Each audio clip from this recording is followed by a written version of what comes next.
Hi, உளுந்தங்கஞ்சி பண்ண போகிறேன். First அதுக்கு கருப்பட்டி பாகு ரெடி பண்ணிடுவோம். 2 டம்ளர் வாட்டர் ஆட் பண்ணிக்கோங்க. கருப்பட்டி பாகு ரெடி ஆகிட்டு நெக்ஸ்ட்டு உளுந்தை வறுத்துருவோம். 1 டம்ளர் வெள்ளை உளுந்து எடுத்துருக்கிறேன். நல்லா வறுத்துக்கிடுங்க. இளம் பருப்பாக நல்லா வறுத்து எடுத்துக்குவோம். வறுத்தாச்சு. நெக்ஸ்ட்டு இதை லேசாக வாஷ் பண்ணி குக்கரில் ஆட் பண்ணிடுவோம். வாஷ் பண்ணியாச்சு. 15 வெள்ளைப்பூடு எடுத்திருக்கேன். 15 பீஸ் வெள்ளைப்பூடு எடுத்திருக்கேன். இப்போது தண்ணி ஆட் பண்ணிக்குவோம்.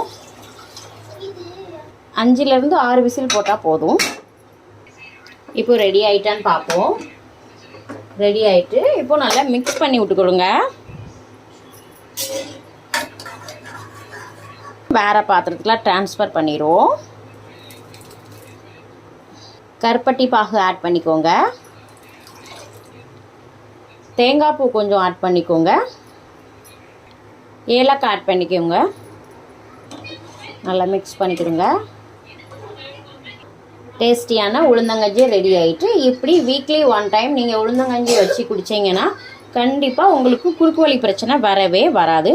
ட்ரை பண்ணி பாருங்கள். ஓகே, பாய், தேங்க்யூ.